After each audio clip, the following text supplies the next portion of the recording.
Hi, I'm Doug Johnson, and this is The Business of Life, Strategies for Success. Each program, we feature a local personality who has something that we can all use as a strategy for our lives. This morning, we have a local personality, very well known, who is an expert, although she might say differently, but she is an expert on the art of building positive relationships and networking.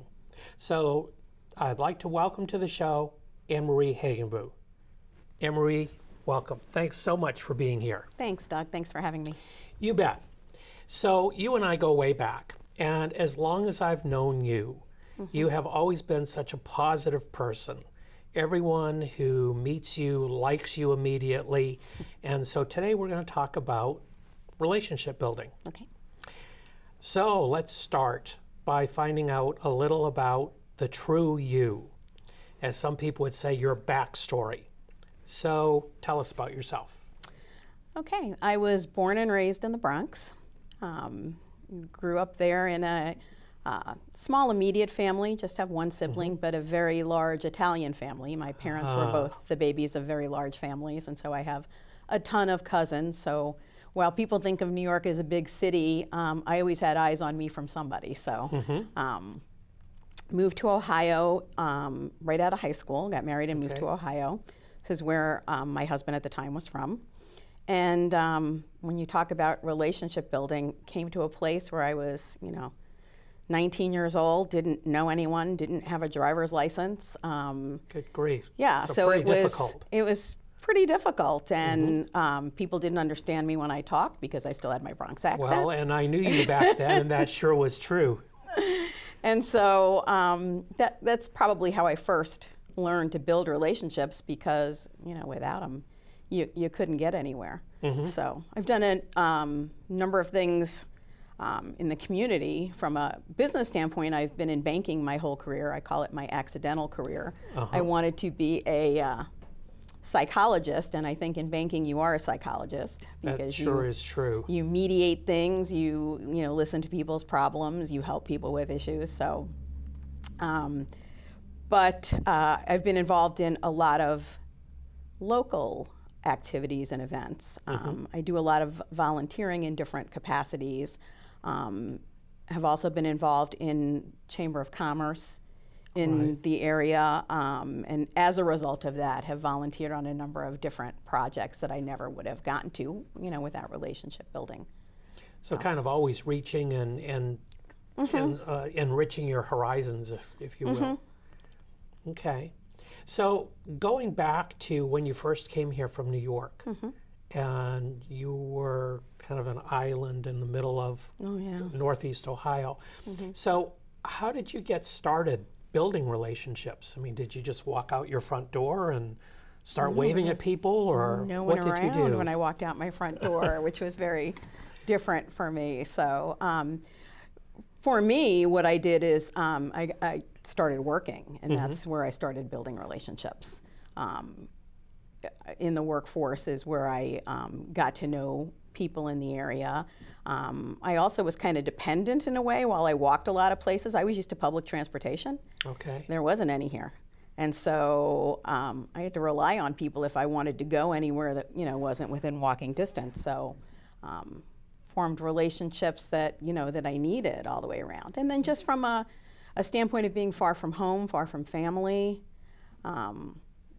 So you make relationships with people everywhere you go.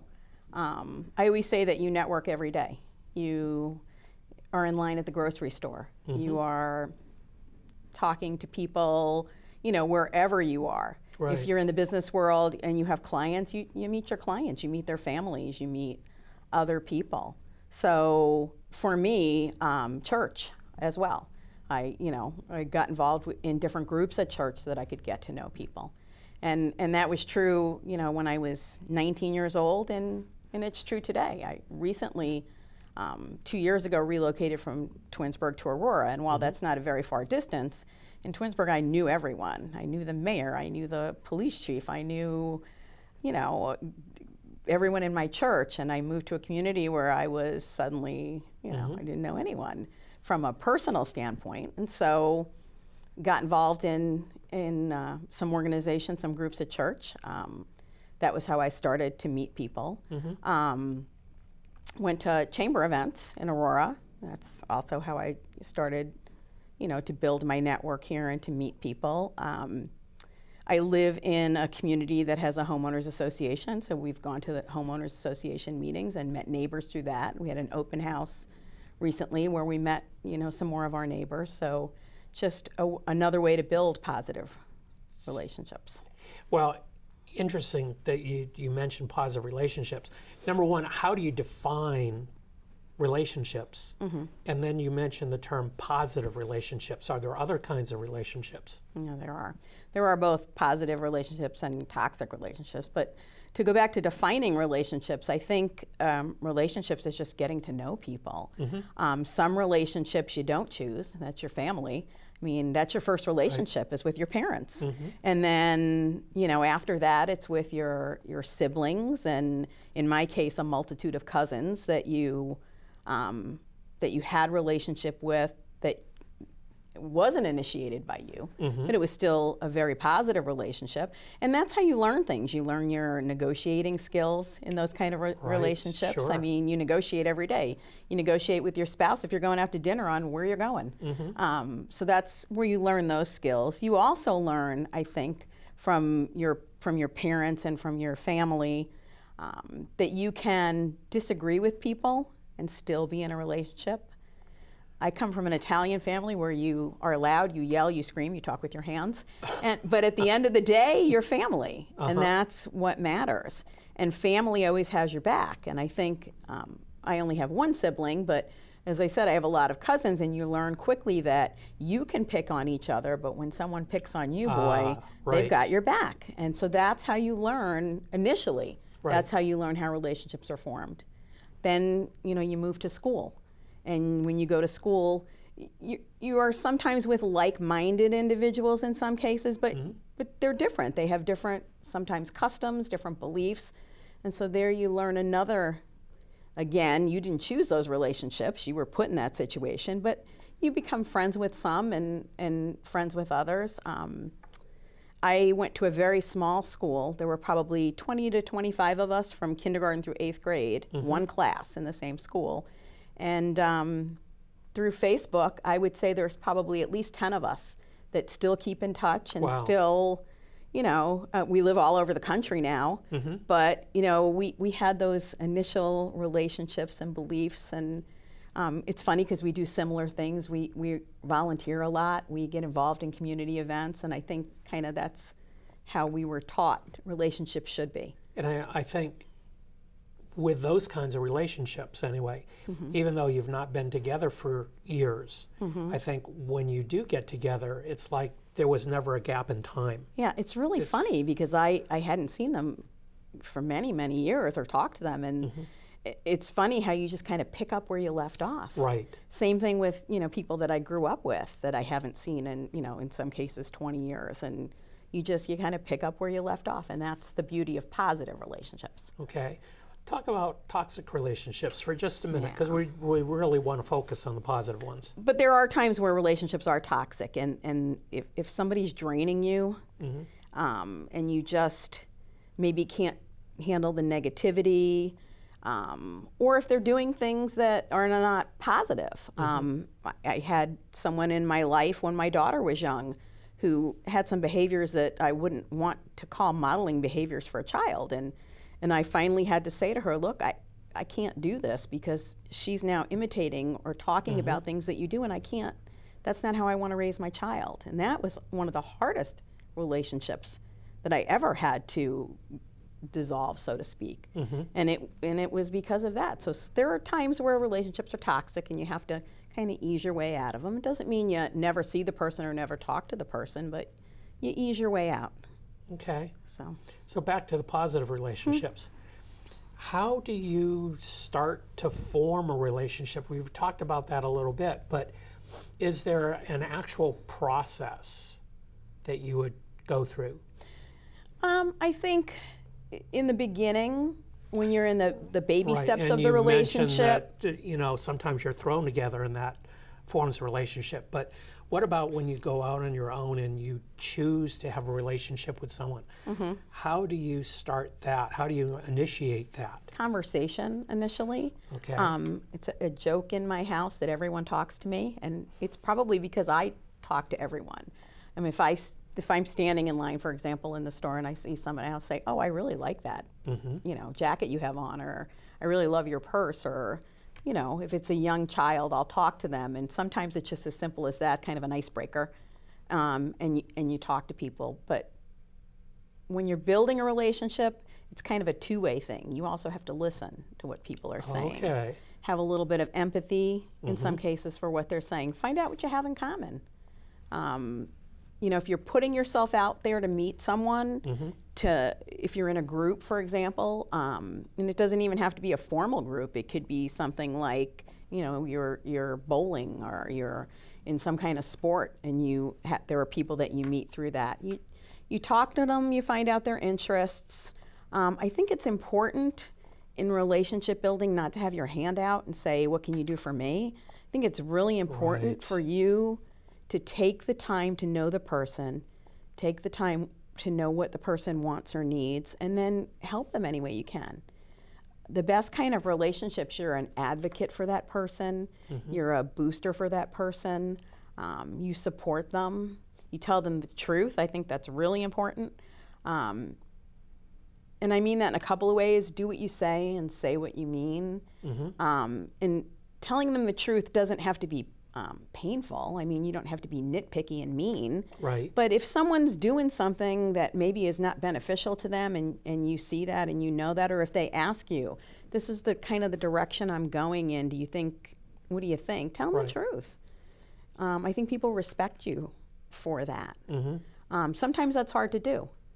In the business world, it can be very hard to do. I have a kind of a story about that with a client. It was actually a prospect that I was trying to bring over. And, when you court them for a little while, you meet them, you get to know them. And when it finally got to the point where we were going to maybe be able to do business and they gave me their information, there was stuff in there that was not positive, and I was not going to be able to do it. So first of all, I was upfront with them right away. It's better to have a quick no than a long maybe. So I was upfront with them right away. But I also told them why, and then I followed that up with, "But here's what you can do to fix it." It's not a short-term fix. And it was kind of painful because some of it was something the owner was doing with the company that was negatively impacting his business financials. And he was saving money on taxes or whatever, but it wasn't helping his business. And I went through the process and explained what he needed to do, told him how long he would have to do that before any bank would consider him. And the funniest part about that was maybe 2 months later, I got a call from him and he said, "I'm sending somebody to you." And I said, "Really?" And he said, "Yeah." He said, "I had someone that, was having some issues at their bank and was looking for a good banker." And I said, "I know the best person. She'll be honest with you and she'll tell you." So here was really a deal I lost, and I got another one out of it. Right. But I think it's just, again, I wasn't the first one that had told him no, but I was the first one that had explained it. And took the time. And took the time to effort. say, this is what you need to do to get. It's not impossible. You just need to do this, this, and this to get there. So. Neat story. One of the things that you said kind of hit a trigger, and that's that you should be very giving in a relationship, and open, and kind of reach out to people. So, excuse me, it's more kind of the more you give, the more you get kind of thing. It really is. And sometimes it feels like you actually get more, even though you're trying to give more. But yet you've got to reach out there, and you've got to, as I said before, not always lead with your hand out. You have to do things for people, and it might just be something simple. In a relationship, in a good, positive relationship, you don't have to ask. I'm going through a job change right now. I was downsized from a company and will be job hunting, and had an opportunity presented from another friend. I didn't ask her to do it. She set up a lunch for me with someone. Had another friend who actually knew someone at the company, sent an email. I didn't ask her to do that, but she sent an email on my behalf saying, hey, I know this person, this is what she does. I didn't ask either of them to do that, but that's what relationships are all about, is That's doing really those neat. things for people. And that's kind of why we need relationships. You need them in all aspects of your life. Personal relationships, as you get older, if you don't have family and good friends around you, Right. what do you have? I mean, that's the basis for life, really. But also, if you have good relationships with people, there are things that you can get done that maybe you wouldn't have in other cases. I know someone whose dad was in Florida and was dying in Florida, and she was trying to get a flight. She was having some difficulty, and someone that she knew called a friend that was a pilot. Didn't have to do that. She didn't ask, but they ended up getting her a ride, and she got to see her dad before he died. That would have never happened if she didn't have strong, good relationships where she's given to them. Volunteering, you can get some of your best relationships through volunteering. So talk about that a little bit. People talk about networking and how do I network. Right. That's the best way to network. Go volunteer and do something different. Find your passion, think about what you like to do, and then get out there and meet people that like to do the same thing as you. I have volunteered on a number of things over the years. I volunteered a lot with United Way and have gotten to meet some really great women who have the same kind of leadership focus and the same kind of skill set that I want and aspire to have. And we've done some really neat things together. We worked to put together I guess it would be called like a halfway house for women that are recovering from addiction. And they stay in this house for between 6 months and a year before they move on. And they were moving from one location to another and had to decorate the whole house for these women. And so a group of us, there were probably maybe 10 to 15 of us that took on the project and did it. And we had fun doing it. And that's important.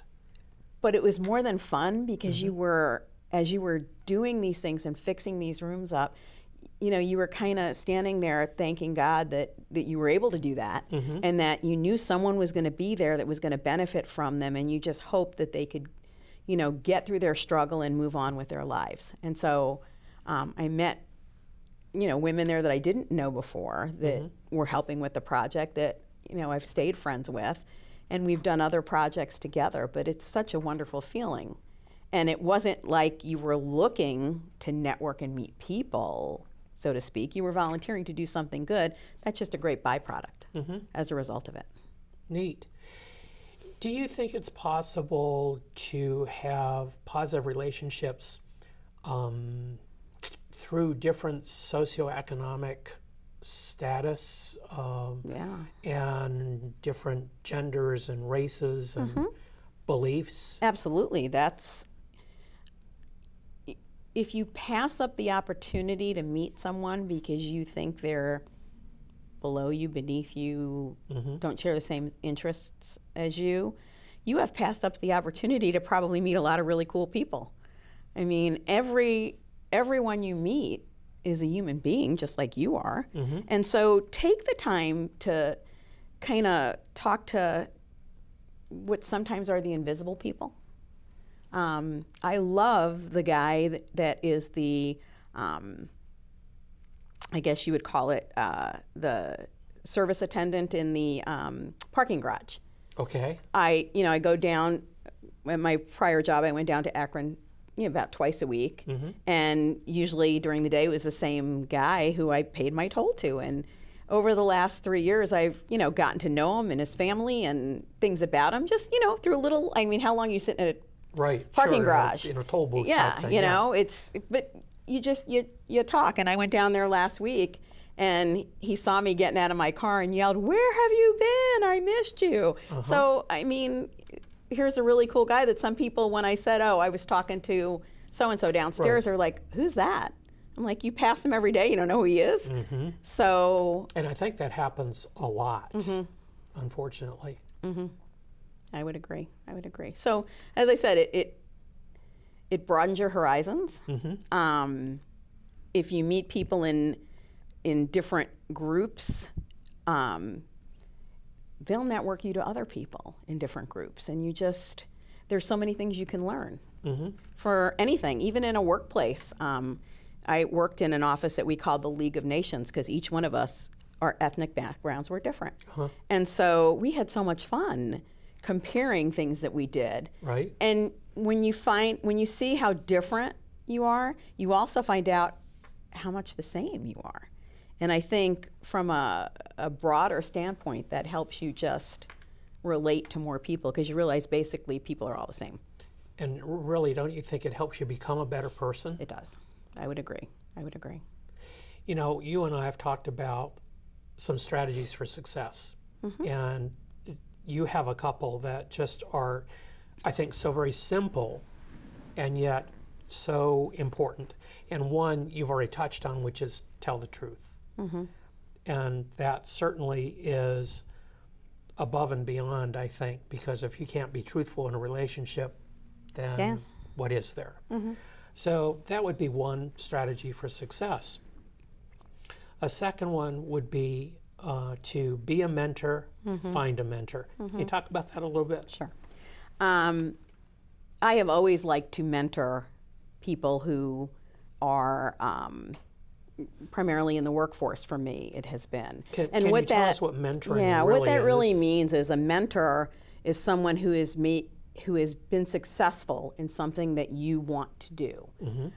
It could be a career, it could be sports related, it could be just someone who maybe you're a shy person and this person is outgoing and gets along with anyone. It's anyone that has an area of expertise that you're looking to attain. It's not necessarily age. Your mentor could be younger than you because maybe they've done something in a field you've never done.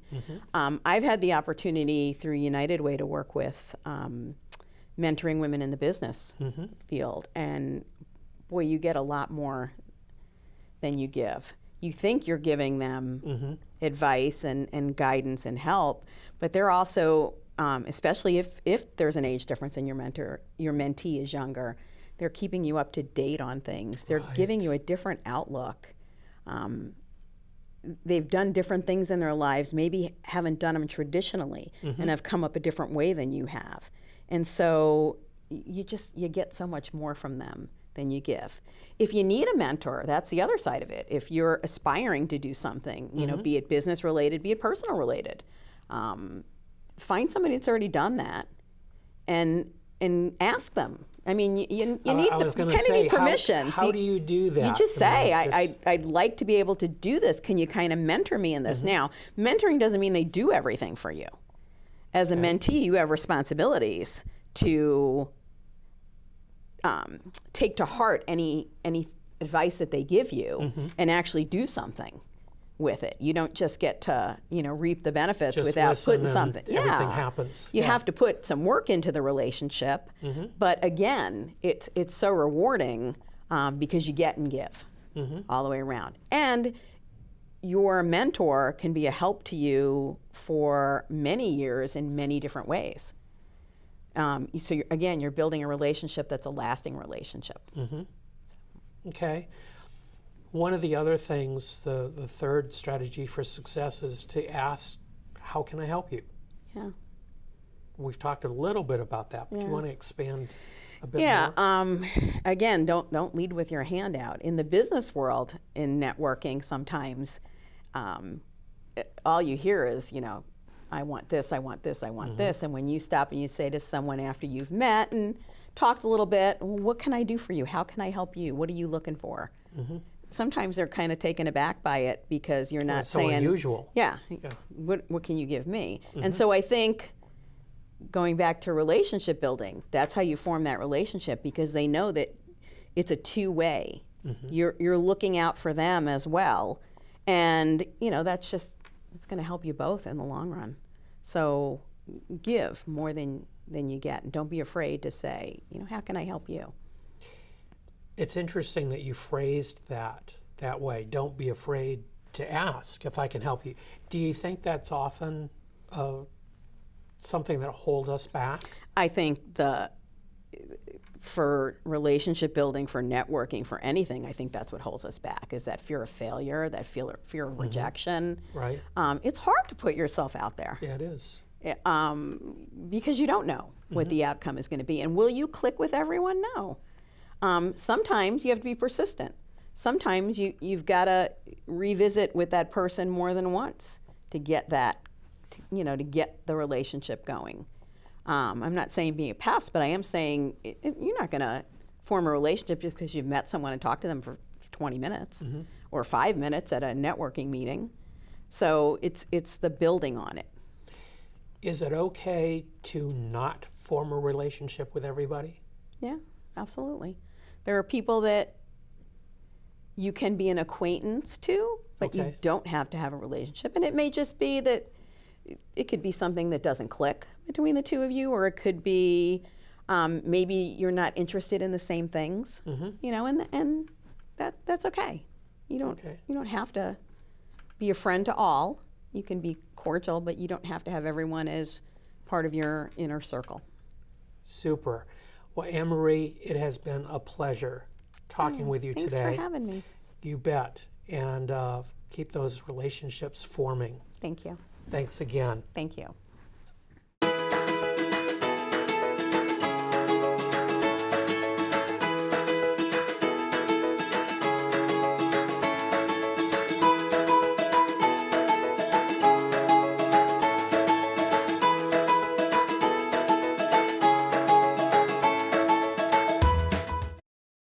So, is political correctness getting out of hand? Recently, I read an article by Dr. Linda Mintle, who is a relationship expert, nationally known. She related the story of a study done at the University of Fullerton, California, in which students were asked to list gender inappropriate words. Some examples: Miss, Mrs. These are gender inappropriate. Okay. Here's a specific example she gave, however. This was a work situation, and someone was asking another person to man the desk while they went on a coffee break. This was considered gender inappropriate. So does one say, woman the desk? To me, it doesn't matter if it's a man or a woman who mans the desk. Somebody needs to do it. So staff the desk. Really? Do we need to go that far and say staff the desk? Don't we know what we mean when we say man the desk? Is political correctness gone too far?